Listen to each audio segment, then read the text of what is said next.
설교가 항상 힘들지만 가정의 달 설교는 더 어렵습니다. 특별히 어린이와 어버이가 함께 드리는 예배이기 때문에 두 배나 어렵습니다. 그리고 설교자지만 자녀로서 부모로서 저도 부족함이 많기 때문에 설교하면서 어려움이 많이 있습니다. 오늘은 부모 공경과 자녀 양육에 대한 말씀으로 여러분 하나님의 말씀을 증거하도록 하겠습니다. 먼저 부모 공경에 대해서 생각해 보겠습니다. 여러분 부모 공경은 첫 계명입니다. 에베소 6장 2절에 말합니다. 내 아버지와 어머니를 공경하라. 이것은 약속 있는 첫 계명이니. 성경에서 하나님과 인간 사이에 지켜야 할 의무를 요약한 것이 여러분 십계명입니다. 십계명 아시죠? 네, 십계명은 1계명부터 4계명까지 하나님과 인간 사이의 명령입니다. 그리고 5계명부터 10계명까지는 인간과 인간, 이웃과의 관계에서 지켜야 할 명령이라고 할 수 있습니다. 그런데 인간관계에서 첫 번째 명령이 5계명인 뭐예요? 내 부모를 공경하라는 말씀입니다. 자, 그리고 부모 공경은 여러분 첫 번째 명령인 이유가 있습니다. 왜 그럴까요? 부모가 아니라면 내가 세상에 태어날 수가 없기 때문입니다. 또 하나, 이 땅에서 맺은 첫 번째 관계가 부모 자식의 관계이기 때문에 그렇습니다. 그래서 성경은 분명히 말씀합니다. 내 부모를 공경하라. 내 아버지와 어머니를 공경하라. 이렇게 말해주고 있습니다. 여러분 자세히 보시기 바랍니다. 이 말씀에는 어떤 조건이 없어요. 수식어도 없습니다. 내 부모이니까 공경하라는 거예요. 내 아버지니까, 내 어머니니까 너를 낳아줬기 때문에 공경하라는 말씀입니다. 존경할 만한 부모, 많이 배운 부모이기 때문에 존경하라는 것이 아닙니다. 부모를 공경하지 못하는 자녀들의 공통적인 반문이 있습니다. 어떤 반문이에요? 부모가 공경할 만해야 공경하죠. 여러분, 그러나 성경은 분명히 말씀해주고 있습니다. 부모이기 때문에 공경하라는 거예요. 부모는 이 세상에서 하나님의 대리자로 세우신 분이라고 루터는 이야기했습니다. 우리 사랑하는 자녀 여러분, 부모 공경에는 조건이 없습니다. 부모이기 때문에 공경하시기를 주의 이름으로 축원합니다. 성경에서 공경이라는 단어의 뜻은 뭐냐면요, 무겁다는 뜻이에요. 무겁다. 즉 부모를 공경한다는 것은 부모의 말씀을 무겁게 여기라는 거예요. 중요하게 여기라는 것입니다. 자, 그렇다면 부모의 말씀을 무겁게 여겨야 할 이유가 무엇일까요? 이유가 여러분 십계명에 내 부모를 공경하라는 계명이 있다고 했어요. 그런데 내 자식을 사랑하라는 계명은 없어요. 왜 없을까요? 자식 사랑은 내리사랑이기 때문에 하나님이 명령하지 않아도 그대로 이루어진다는 거예요. 여러분 성경에 돌로 쳐 죽이라는 죄가 3가지가 나와요. 혹시 여러분 아십니까? 첫 번째는 안식일을 범하는 것이고, 두 번째는 간음하는 것이고, 세 번째는 부모를 거역하는 것이라고 신명기 21장에 나옵니다. 여러분 실제로 민수기 15장에 보니까 어떤 사람이 안식일에 나무를 하다가 돌에 맞아 죽었다는 기사가 나옵니다. 또 요한복음 8장에 보면 여러분 잘 아시는 것처럼 현장에서 간음하다가 붙잡힌 여자를 돌로 치려는 장면이 나옵니다. 놀라운 사실은 성경에 패역한 자식을 돌로 쳐 죽이라는 명령은 있지만 성경 어디에도 실제로 자녀에게 돌을 던진 사람은 여러분 없다는 거예요. 돌에 맞아 죽은 사람 하나도 없다는 겁니다. 여러분 부모를 거역하는 페르나가 없었기 때문일까요? 아니지요. 완악하고 패역한 자식을 끌고 와서 고발하는 부모가, 내 아들 돌로 쳐 죽이세요라고 하는 부모가 한 사람도 없었다는 것입니다. 여러분 따라서 이것이 부모의 마음이기 때문에 우리가 부모 공경을 첫 번째 자리에 두는 이유가 여기 있다는 거예요.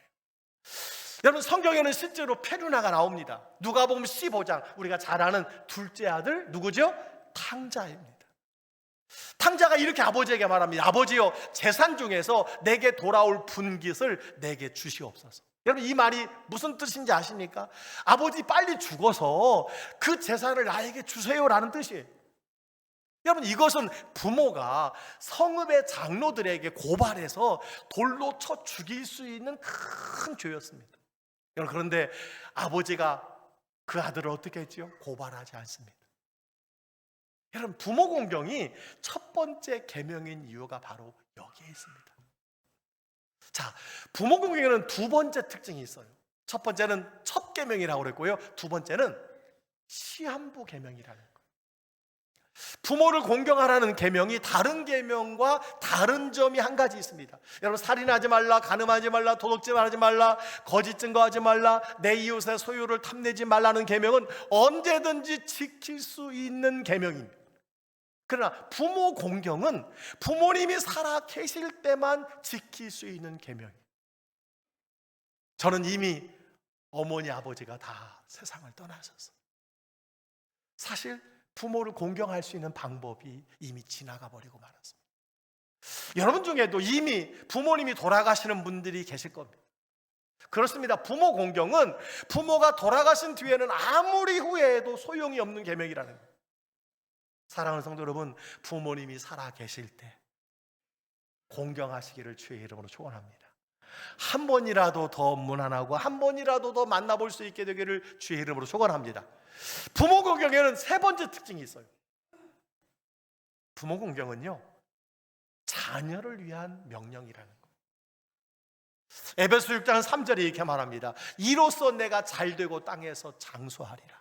출애굽에 보니까 내 생명이 길리라 이렇게 말씀해 주고 있어요. 부모를 공경하면 잘되고 장수한다는 것입니다. 여러분, 이 말씀은 무슨 뜻이냐면, 내가 부모를 공경한다면 누가 그것을 봅니까? 자녀들이 보는 거예요. 그래서 그 자녀들이 나중에 나를 공경하게 된다는 거예요. 저는 결혼해서부터 친가와 처가에 11조만큼의 여러분 물질을 매달 드리고 있습니다. 매달. 이제 저희 부모님이 돌아가셔서 드릴 수는 없지만 처가에는 여전히 온라인으로 여러분 계속 보내드립니다. 근데 이것을 우리 자녀들이 압니다. 여러분, 우리 자녀들이 아는 이유가 무엇일까요? 알게 한 이유가 무엇일까요? 너희들도 나중에 아빠처럼 이렇게 하라, 여러분 그렇게 가르치고 있는 거예요. 여러분, 부모 공경이 장수한다고 하는 것은 바로 이것을 말하는 겁니다. 자식이 부모를 공경하면 가족 관계가 튼튼해집니다. 여러분, 마른 떡 한 조각만 있고도 화목하는 것이 제육이 집에 가득하고도 다투는 것보다 낫다, 이런 말씀이 있습니다. 그래서 여러분, 잘되고 장수하게 된다는 거예요. 여러분, 부모 공경으로 말미암아 장수하고 잘되는 은혜가 여러분에 있게 되기를 주의 이름으로 축원합니다. 자, 지금까지 부모 공경에 대한 세 가지 말씀을 들었어요. 왜 부모를 공경해야 된다고 그랬어요? 첫 번째, 첫째 명령이니까. 인간관계의 첫째 명령이기 때문에. 두 번째는요, 시한부 계명이기 때문에. 세 번째는 나를 위한 명령이, 자녀를 위한 명령이기 때문에 부모를 공경하라고 했습니다. 자, 이제 자녀들에게 주시는 두 번째 명령이 있습니다. 자녀들에게 주시는 명령이에요. 여러분, 무엇입니까? 너희 부모에게 뭐하라? 순종하라입니다. 에베소 6장 1절로 말합니다. 자녀들아, 주 안에서 너희 부모에게 순종하라. 이것이 옳으니라. 여러분, 예수 믿는 자녀들이 부모님께 순종하는 것은 옳은 일이라는 거예요. 당연한 일이라는 거예요. 반드시 해야 할 일이라는 거예요. 여러분, 그런데 성경은 공경과 순종을 구분하고 있다는 것을 기억해야 합니다. 여러분, 아까 부모 공경 조건이 있다고 그래서 없다고 그랬어요? 없다고 그랬습니다. 부모니까 나를 낳아주셨기 때문에 공경해야 된다고 그랬어요. 여러분, 그런데 순종은 조건이 있어요, 없어요? 있어요. 어떤 조건이 있어요? 주 안에서 순종하라고 그랬어요. 주 안에서 순종. 부모님의 말씀이기 때문에 존중해야 하지만 생명의 주인이신 하나님의 말씀에 순종하는 것이 우선이라 하는 것을 성경은 말씀해 주고 있습니다. 여러분, 왜 주 안에서 순종해야 되는 것일까요? 부모님으로 하여금 예수님을 믿게 하는 것이 가장 중요한 공경이기 때문에 그렇습니다. 그렇습니다. 부모에게 할 수 있는 최상의 효도가 있다면 무엇일까요? 예수 믿도록 도와드리는 겁니다. 예수 믿도록 인도하는 거예요. 작년에 올해 연로하신 부모님을 교회로 인도한 권사님 몇 가정이 있어요. 그 가정을 볼 때마다, 그 어르신을 볼 때마다 얼마나 여러분 기쁜지 몰라요. 얼마나 감사한지 모릅니다. 자녀 여러분, 부모를 공경할 뿐만 아니라 주 안에서 순종하시기를 바랍니다. 주 안에서 순종하시기를 바랍니다. 그것은 부모님에게 예수님을 전하는 것입니다. 예수님을 여러분 구원하는 것이라는 사실을 믿으시기를 주의 이름으로 축원합니다. 자, 이제 자녀 양육의 말씀으로 부모에게 주시는 두 가지 원칙을 여러분에게 전해드리겠습니다. 자, 어떻게 자녀를 말씀으로 양육할 것인가? 두 가지 원칙입니다. 여러분 4절 말씀을 한번 보시기 바랍니다. 4절 시작. 아비들아, 너희 자녀를 노엽게 하지 말고 오직 주의 교훈과 훈계로 양육하라. 다시 한번 읽겠습니다. 시작. 아비들아, 너희 자녀를 노엽게 하지 말고 오직 주의 교훈과 훈계로 양육하라. 여러분, 양육의 두 가지 원칙이 있어요. 자녀를 노엽게 하지 말라는 거예요. 마음에 깊은 상처를 주지 말라는 거예요, 자녀에게. 두 번째는 무엇입니까? 주의 교훈과 훈계로 양육하라는 거예요. 즉 하나님의 말씀으로 본을 보여서 가르치라는 거예요. 노엽게 하지 말라, 하나님의 말씀으로 가르치라. 이것이 두 가지 여러분 자녀 양육의 원칙입니다. 여러분, 부모가 자녀에게 가르쳐야 할 것이 무엇입니까? 어려서부터 하나님의 자녀로 양육하는 것입니다. 하나님의 말씀으로 양육하는 거예요. 여러분, 이것이 왜 중요합니까? 출애굽기 22장 6절에 나옵니다. 마땅히 행할 길을 아이에게 가르치라. 그리하면 늙어도 그것을 떠나지 아니하리라. 어려서부터 부모의 손에 이끌려 하나님 앞에 나오면 그 아이가 늙어서도 떠나지 않는다는 거예요. 여러분, 잠언 9장 10절은 말합니다. 여호와를 경외하는 것이 지혜의 근본이요 거룩하신 자를 아는 것이 명철이니라. 여러분, 우리 아이가 지혜롭게 자라기를 원하지 않습니까? 명철하게 자라기를 원하지 않습니까? 여러분, 가장 중요한 것은 하나님을 경외하고 하나님을 아는 것이 인생의 지혜요 명철이라는 것을 성경이 말씀하고 있습니다. 그래서 그 자녀를 하나님께 인도해야 된다는 것입니다. 여러분, 자녀를 하나님께 인도하고 계십니까? 성경에 분명히 기록되어 있어요. 자기 가족을 주께로 인도하지 않는 자는 믿음을 배반한 자요. 여러분, 악한 자라고 분명히 성경에 기록되어 있어요. 나는 예수 믿으면서 내 가족을, 내 자녀를, 내 부모를 여러분 주께로 인도하지 않는 자는 믿음을 배반한 자라는 거예요. 여러분, 배신자가 얼마나 나쁜 욕입니까? 여러분, 악한 자라고 했어요. 그렇습니다. 부모로서 가장 큰 성공은 신앙의 계승이요. 가장 큰 실패는 무엇입니까? 신앙이 나의 세대에서 여러분 끝나는 거예요. 이게 안타까운 일입니다. 부모는 자녀에게 두 가지 종류의 유산을 남긴다고 합니다. 어떤 종류의 유산일까요? 첫 번째는 물질적인 유산입니다. 동산을 남기고 부동산을 남기는 거죠. 두 번째는 정신적인 유산이 있습니다. 그럼 물질적인 유산은 자녀가 일시적으로 윤택하고 편하게 살 수 있도록 하는 거예요.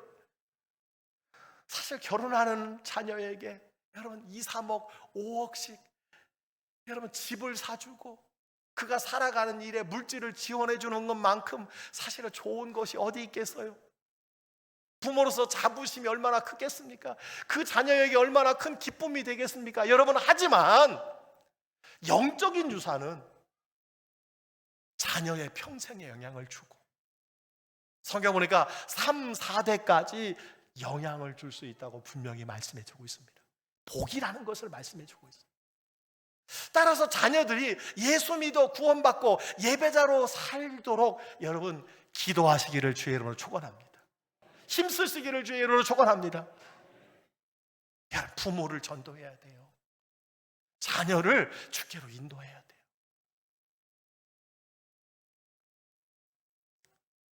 여러분, 사무엘을 주의 교훈과 훈계로 양육한 어머니 누구죠? 한나가 있습니다. 한나. 여러분, 사무엘 선지자를 양육한 어머니가 한나예요. 여러분, 한나는 사무엘을 어떻게 양육했을까요? 성경에 보니까 3가지가 나와요. 여러분, 기억하시기 바랍니다. 어떻게 우리 자녀들을 우리가 양육할 것인가? 어려서부터 하나님을 섬기게 했습니다. 사무엘상 2장 18절을 보시기 바랍니다. 사무엘은 어렸을 때 세마포 에봇을 입고 여호와 앞에서 섬겼더라. 한나는 사무엘이 어려서부터 예배 가운을 입히고, 그렇죠? 하나님을 섬기도록 했다는 거예요. 오늘 아이들이 광고를 나레이션하고 이 앞에서 여러분 나와서 찬양을 드리는 것과 같이 구별하여 하나님께 예배하도록 가르쳤다는 거예요. 어릴 때부터. 여러분, 자녀들이 하나님의 사람으로 살게 하려면 어릴 때부터 가르쳐야 합니다. 어릴 때부터. 2번째, 한나는 사무엘을 어떻게 양육했느냐? 신앙의 본이 되었습니다. 여러분, 사무엘상 2장 19절을 보시기 바랍니다. 그의 어머니가 매년 드리는 제사를 드리러 그의 남편과 함께 올라갈 때마다 작은 겉옷을 지어다가 그에게 주었더니, 부모의 신앙은 자녀에게 전수되는 거예요. 사무엘의 신앙은 어머니 한나와 아버지 엘가나가 함께하는 신앙생활이었다는 거예요. 매년 부모가 자녀와 함께 예배를 드리러 갔어요. 제사를 드리러 갔습니다. 우리 교회가 1년에 한 번, 52주 중에 한 주, 오늘 자녀들과 손자 손주들과 함께 예배하는 시간을 갖게 된 이유가 무엇일까요? 그래요, 한나처럼, 엘가나처럼 아버지와 어머니 혹은 할머니 할아버지가 같이 여러분 예배를 드리기 위한 거예요. 부모가 신앙의 본을, 예배의 본을 여러분 보여주기 위함이라는 거예요. 부모는 자녀들의 영적 스승이라는 말이 있습니다. 여러분, 따라서 가정에서도 부지런히 가르쳐야 한다는 거예요. 가정에서 예배의 본을 보여주시고, 기도의 본을 보여주시고, 헌신의 본을 보여주시고, 섬김의 본을 보여주셔야 우리 아이들이 여러분 믿음의 삶을 살아간다는 거예요. 아버지는 여기 있으니 너나 예배 드리러 가라. 엄마는 여기 있으니 너나 예배 드리러 가라. 여러분, 이게 자녀 교육이 될 수 없다는 것을 말씀해 주고 있습니다. 여러분, 한나는 사무엘을 어떻게 양육했습니까? 3번째 보니까 은총을 받게 해서. 사무엘상 2장 26절 이렇게 말합니다. 아이 사무엘이 점점 자라매 여호와와 사람들에게 은총을 더욱 받더라. 여러분, 믿음의 부모가 자녀에게 주는 최고의 유산이 무엇입니까? 은총을 받게 하는 거예요. 아이가 하나님의 은총을 받게 하는 거예요. 아이들이 자라면서 사람들의 사랑도 받지만 여러분, 하나님의 사랑을 받게 하는 것, 이것이 가장 큰 은총인 줄 믿습니다. 여러분, 성경에 또 한 사람이 나옵니다. 사무엘에 한나가 있고 모태신앙을 가진 디모데입니다. 여러분, 디모데 아십니까? 디모데전서 1장 5절에 보니까 이렇게 말씀해주고 있어요. 우리 다 같이 한번 읽겠습니다. 시작. 이는 내 속에 거짓이 없는 믿음이 있음을 생각합니다. 이 믿음은 먼저 내 외조모 로이스와 내 어머니 유니게 속에 있더니 내 속에도 있는 줄을 확신하노라. 아멘. 여러분, 사도 바울이 오늘 그렇게 이야기하는 거예요. 디모데의 거짓이 없는 믿음이 어디서 왔다는 거예요? 먼저 디모데의 외할머니 로이스와 어머니 유니게에서 왔다는 거예요. 여러분, 디모데는 모태신앙입니다. 모태신앙. 거짓 없는 믿음으로 살아온 사람이었다는 거예요. 여러분, 이 디모데를 누가 키웠습니까? 누가 키워냈어요? 그래요, 할머니와 어머니가 키웠어요. 외할머니와 어머니가 키웠다는 거예요. 여러분, 잘 기억하시기 바랍니다. 여러분 중에 남편은 안 믿는데 혼자 안 믿는 어머니들이 이 자리에 계십니까? 자녀들은 안 믿는데 혼자 믿는 할머니들이 계십니까? 여러분, 할머니와 어머니를 통하여서 집안에 능히 디모데 같은 인물이 나올 수 있다는 것을 믿으시기를 바랍니다. 이것을 우리에게 말씀해 주고 있는 거예요. 어머니 혼자라도, 할머니 혼자라도요, 디모데 같은 인물을 만들어낼 수 있다는 거예요. 여러분, 모든 가정에서 아빠보다 엄마의 영향이 훨씬 크다는 것 아십니까? 신앙에서는요, 엄마의 영향이 훨씬 크다고 성경에 기록되어 있지는 않지만 성경의 전체 내용을 보면 누구 영향이 크냐면 엄마 영향이 큽니다. 여러분, 자녀들의 IQ는 엄마의 영향이 더 크다고 그래요, 과학적으로. 남편들 또 이거 가지고 아내들 괴롭히지 마시기 바랍니다. 여러분, 신앙에는요, 엄마의 영향이 아빠의 영향보다 더 크다는 거예요. 더 큰 비중을 차지하고 있다는 거예요. 여러분, 신앙에는 어머니예요. 그리고 할머니입니다. 가만히 한번 뒤돌아보세요. 내 자녀가 예수를 믿고 있는가? 내 자녀가 하나님을 멀리 떠났는가? 여러분, 부모에게 다 책임이 있지만 먼저 책임이 누구에게 더 있다고요? 어머니와 할머니에게 더 있다는 거예요. 여러분, 그런데 성경에 보니까 아버지가 안 나오는 이유는 뭐냐면요, 아버지가 안 계신 까닭인 경우도 굉장히 많이 있습니다. 여러분, 이 말은 뭐예요? 아버지가 살아계시다면 아버지요, 자녀들에게 신앙에 좋은 영향을 주시기를 주의 이름으로 축복합니다. 그런데 신앙에는 어머니가 더 중요하다는 거예요. 오늘 말씀도 마찬가지로 할머니가 참 중요하다는 거예요.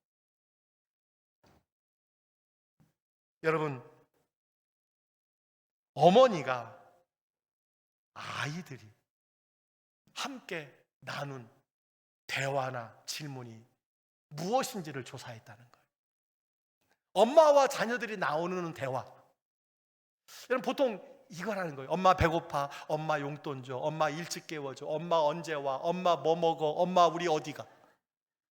이게 아이들이 엄마와 대화라는 거예요. 여러분, 그런데 자녀들이 아빠하고 하는 딱 대화 한 가지가 있다는 겁니다. 그 뭔지 아십니까? 아빠, 엄마 어디 있어? 진짜예요. 저도요, 집에서 제가 혼자 있으면 제 딸이 와가지고 제일 먼저 묻는 게 뭐냐면요, 엄마 어디 갔어? 그거 묻더라고요. 근데 제가 한쪽 방에서 설교를 준비하다 보면요, 지 엄마 만나가지고 아빠 어디 있어? 이렇게 물어보는 사람 없어요. 여러분, 외할머니와 어머니는 어떻게 디모데를 믿음의 사람으로 키운 것일까요? 어떻게 디모데를 믿음의 거장으로 키운 것일까요?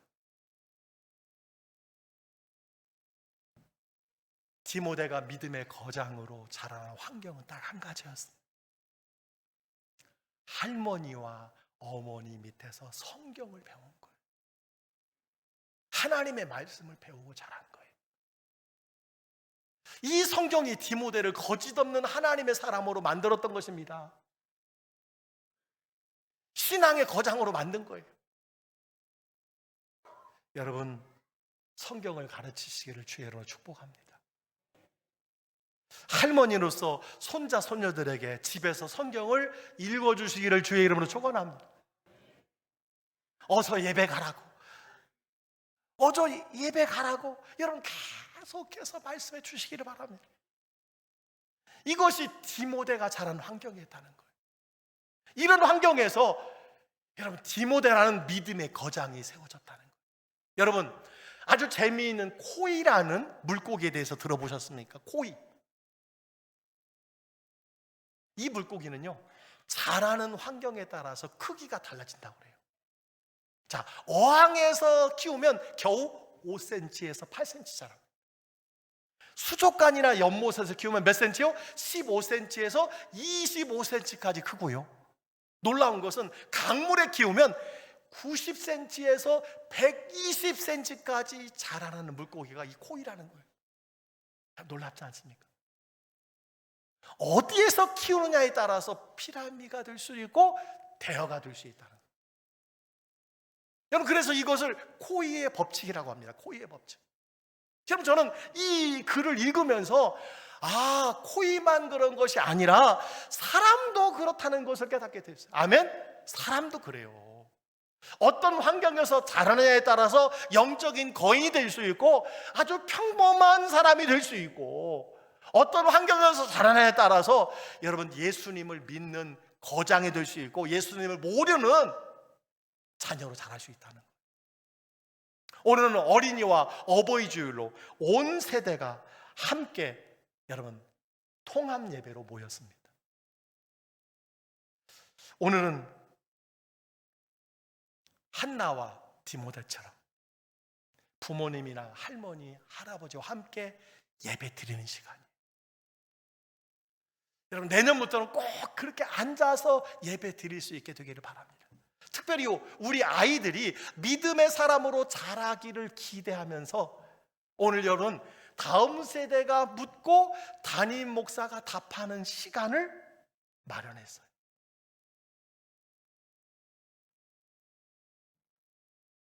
우리 아이들이 담임 목사에게, 저에게 궁금한 것을 질문했습니다.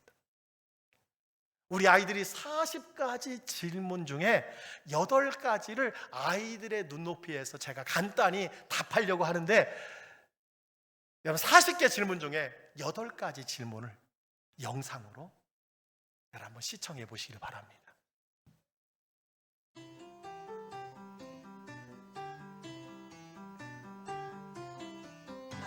하나님은 남자예요?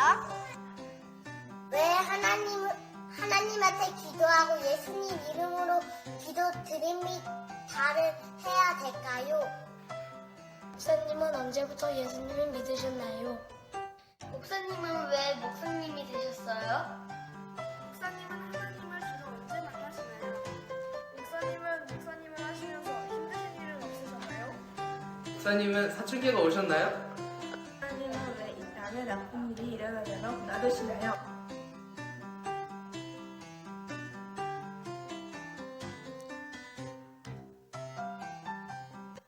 제가 8가지 질문에 간단하게 여러분 답을 하겠습니다. 우리 어르신 성도님들은 너무 쉽다고 실망하지 마시고 아이들을 위한 여러분 대답입니다. 우리 유치부 7살이 하나님은 남자인가요? 물었어요. 여러분 하나님은 우리처럼 몸을 가진 성별이 있는 분이 아닙니다. 하나님은 영이시라고 그랬어요. 영이라는 것은 보이지 않는 분이다라는 말씀이에요. 그래서 하나님을 보여주면 믿는다라고 하는 것은 어리석은 거예요. 왜냐하면 하나님은 보일 수가 없거든요. 여러분 바람이 보이지 않지만 존재하는 것처럼 하나님은 영으로 존재한다는 사실을 기억해야 돼요. 따라서 하나님은 남자도 아니고 여자도 아니에요. 성경에서 하나님을 아버지라고 부르는 이유는 무엇일까요? 그분이 우리를 사랑하시고 보호해 주시는 분임을 우리로 잘 기억하기 위해서예요.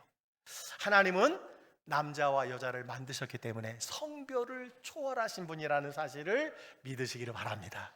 두 번째 유치부 우리 라온이가 질문했어요. 왜 하나님께 기도하는데 예수님의 이름으로 기도합니까? 중요한 질문이에요. 예수님이 하나님과 우리 사이에 연결해주는 다리와 통로예요. 우리는 죄 때문에 거룩하신 하나님께 직접 나갈 수가 없었습니다. 그런데 하나님께서 예수님을 이 세상에 보내주셔서 우리 죄를 대신해서 십자가에 죽으심으로 하나님께 가는 길을 열어주신 거예요. 그래서 예수님의 이름으로 기도합니다라고 말하는 거예요. 여러분, 특별히 예수님의 이름으로 기도하는 이유는 예수님이 현재 하나님 우편에서 우리를 위해서 기도하고 계신다고 성경에 말씀해 주시고 있고요. 그리고 우리는 아무 자격이 없지만 예수님을 의지하여 이 기도를 드립니다라는 믿음의 여러분 고백이라고 할 수가 있습니다. 이해가 되셨나요? 예. 자, 세 번째, 하준이가 초등학교 3학년인데요. 목사님은 언제부터 예수님을 믿으셨나요? 이렇게 질문했어요. 여러분, 모태신앙이 뭔지 아세요? 모태신앙. 모태신앙이 뭐죠? 그래요. 태어나기 전부터 예수를 믿었다는. 근데 요즘 모태신앙이요, 뭘 시키면 못해요. 나는 아예 못해요. 그런 사람을 모태신앙이라고 이렇게 얘기한다고 그래요. 여러분, 잘못된 표현이죠. 여러분, 목사님은 어머니 뱃속에 있을 때부터 예수님을 믿었어요. 오늘 설교 때 소개한 사무엘과 디모데처럼요, 목사님의 집안은 증조모 때부터 예수님을 믿었다고 알고 있어요. 목사님은 교회 부설 유치원에서 초등학교, 그리고 중고등부, 그리고 청년부까지 한 번도 교회를 떠나본 적이 없어요. 그런데 정확하게 언제부터 예수님을 믿었는가 하면 중학교 2학년 때 여름 수련회 때 예수님을 마음으로 영접하고 성령을 받았어요. 따라서 예수님을 알고 믿은 것은 모태였을지 모르지만 중학생 때 예수님을 나의 주인으로, 나의 주님으로 믿었다고 할 수가 있어요. 네 번째 질문입니다. 우리 초등부 3학년 재한이의 질문인데, 목사님은 왜 목사님이 되셨나요? 답이 좀 깁니다. 근데 간단하게 제가 대답하면, 목사님은 어릴 때에는 법관도 꿈이었었어요. 왜냐하면 제가 자랄 때 저희 할머니하고 친한 친구 권사님이 계셔서 기도 많이 하는 권사님. 근데 그 권사님이 저를 위해서 기도할 때마다 철규 등 뒤에 두꺼운 책이 있고 연필이 보인다고 자꾸 이야기를 하셨다는 거예요. 할머니가 저에게 계속 그 얘기를 하는 거예요. 제가 어릴 때 어떤 마음을 가졌냐? 아, 나는 커서 법관이 되려나 보다, 그렇게 생각을 했어요. 근데 지금 와서 보니까 그것이 법관이 아니라 그것이 뭐예요? 성경책이에요. 성경책. 어쨌든 여러분, 장군도 되고 싶었습니다. 그런데 목사가 되고 싶지는 않았어요. 그리고 목사님의 엄마 아빠가 목사 되는 것을 크게 반대했어요. 집사님이고 권사님이신데 제가 목사 되는 걸 싫어하셨어요. 그런데 하나님께서 목사가 되도록 하셨다라는 것이 정답이에요. 목사가 될 수밖에 없는 막다른 길로 하나님이 계속 인도하신 거예요. 이제 생각해 보니까 언제부터인지 알 수 없지만 하나님께서 나를 목사 만들려고 태어날 때부터 저 시골에서 자랐는데 서울로 유학을 오게 하고 그 모든 어려운 과정들을 여러분 통과하게 하셔서 하나님이 목사로 여러분 만드시도록 섭리하셨다는 생각을 이제 갖게 되는 거예요. 그래서 목사님은요, 잠언 16장 9절을 좋아해요. 사람이 마음으로 자기의 길을 계획할지라도 그의 걸음을 인도하시는 이는 여호와시니라. 목사님이 많은 계획이 있었지만, 많은 꿈이 있었지만 하나님이 내 계획을 막으시고 하나님께서 목사가 되게 하셨다, 저는 그렇게 믿어요. 그래서 얼마나 이것이 감사한지 저는 설교할 때마다 너무 하나님의 그 은혜에 감사해서 여러분 눈물로 설교할 때가 많이 있어. 다섯 번째 질문입니다. 초등부 윤서진 학생의 질문이에요. 목사님을 하시면서 힘든 일이 없으셨나요? 여러분, 이 세상에 힘들지 않은 사람은 단 한 사람도 없습니다. 목사님도 목회를 하다 힘든 일이 아주 많았어요. 특별히 교인들이 많으면 많을수록 어렵고 힘든 일이 더 많겠지요. 목사님으로 제일 힘든 일은 매주 한두 편의 설교를 준비하는 거예요. 목사님이 형이 선생님이에요. 역사 선생님. 올 2월 달에 은퇴를 했는데 제일 부러운 게 형이었어요. 왜냐하면 형은 역사 그 한 과목, 그 한 책 가지고 34년 동안 가르쳤어요. 얼마나 부러운지 몰라요. 학생들이 계속 바뀌니까 그것만 가르치는 거예요. 여러분, 목사는 계속해서 설교를 준비하는 것이 얼마나, 앉으나 서나 그냥 설교 준비해야 되는 거예요. 그것이 힘들 때고요. 또 하나 힘든 것이 있다면 하나님의 말씀을 가지고 가르쳤는데 성도들이 변하지 않을 때, 영적으로 어린아이 같은 모습을 계속 볼 때마다, 그것이 제일 힘들어요. 특별히 목회를 하다 보면 목사님을 힘들게 하는 사람이 있어요. 그러나 기도해 주는 사람이 몇 배나 더 많다는 거예요. 그리고 하나님께서 함께 하시고 목사님이 감당하지 못할 일을 허락하시지도 않을 뿐만 아니라 감당할 수 없을 때 하나님이 반드시 피할 길을 주셨다는 거예요. 그래서 어려움을 이기고 왔습니다. 6번째 질문이에요. 여섯 번째 질문자가 누구냐 하면 곽은총이에요. 누군지 아시겠지요? 곽건능 목사님 딸입니다. 초등학교 4학년. 목사님은 주로 하나님을 언제 만나시나요? 여러분, 질문을 보니까 7살짜리 질문부터 초등학생 질문, 이제 서서히 질문을 보니까 성숙해져 가는 거예요. 신앙이 자라는 것 같아요. 목사님은 주로 하나님을 언제 만나시나요?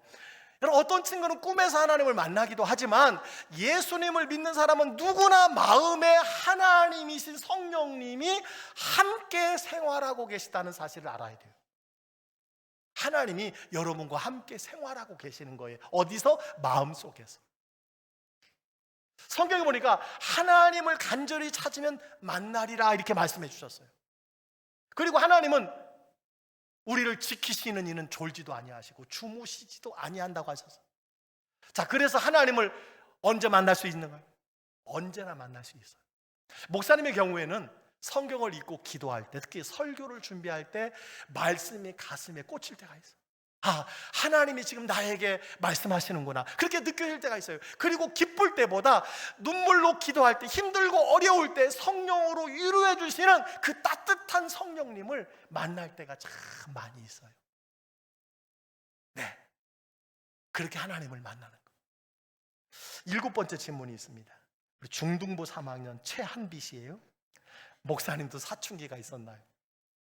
여러분, 사춘기는 어린이에서 어른이 되어가는 과정에서 누구나 통과해야 합니다. 누구나. 사춘기는 여러분 잘 아는 것처럼 신체가 성숙해지거나 이성에 대한 관심이 생기며 혼란스러움을 겪는 시기입니다. 목사님은 중학교 1, 2학년 때 아마 이 사춘기를 겪었던 것 같아요. 요즘에는 초딩의 사춘기를 맞는 친구가 많이 있다고 합니다. 근데 목사님은 솔직히 한 번도 이 사춘기를 제가 경험해 본 적이 없는 것 같아요. 왜냐하면 제 옆에 아무도 없었거든요. 화낼 사람도 투정 부릴 사람도 없었어요.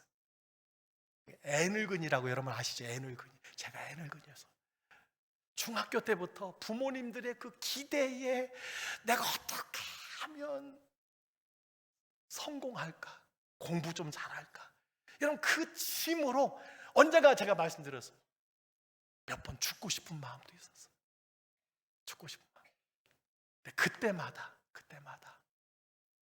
중학생이었지만 찬송가 테이프를 틀어놓고 여러분 최규라 집사 찬송가 한 세트 사서 계속 듣기도 하고, 제가 친구들 전도를 많이 했고요.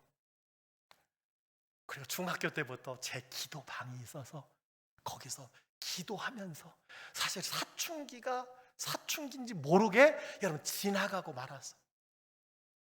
여러분, 목사님이 좀 이상한 거예요. 이상한 겁니다. 여러분, 사춘기에 몸도 마음도 그리고 짜증도 나고 또 부모에게 여러분 원망과 불평을 할 수 있는 것, 그것도 자연스러운 거라는 사실을 기억하시길 바랍니다. 여러분, 그런데 성장에 가면 이제 그런 과정들을 다 지나가게 된다는 것을 여러분 기억해야 돼요. 특별히 이 한비 씨 질문을 받고 목사님이 가만히 생각해 보니까 중등부 때 제가 사춘기라고 하는 것은 교회에 예쁜 착한 누나가 있었어요. 그 누나를 연모했다는 것을 알게 되었어요. 그리고 그 누나 만나려고 교회를 열심히 다녔던 것 같아요. 아, 그것이 사춘기였구나 여러분 생각하게 되었습니다. 마지막으로 질문을 했어요. 한주훈, 우리 고등학교 2학년인데 하나님은 왜 이 땅에 나쁜 일이 일어나도록 내버려 두시나요? 여러분 고등학교 2학년 나온 질문입니다. 가장 어려운 질문이라고 생각해요. 여러분 하나님은 우리에게 자유의지를 주셨어요. 하나님은 우리가 로봇처럼 시키는 대로만 하기를 원하지 않으세요.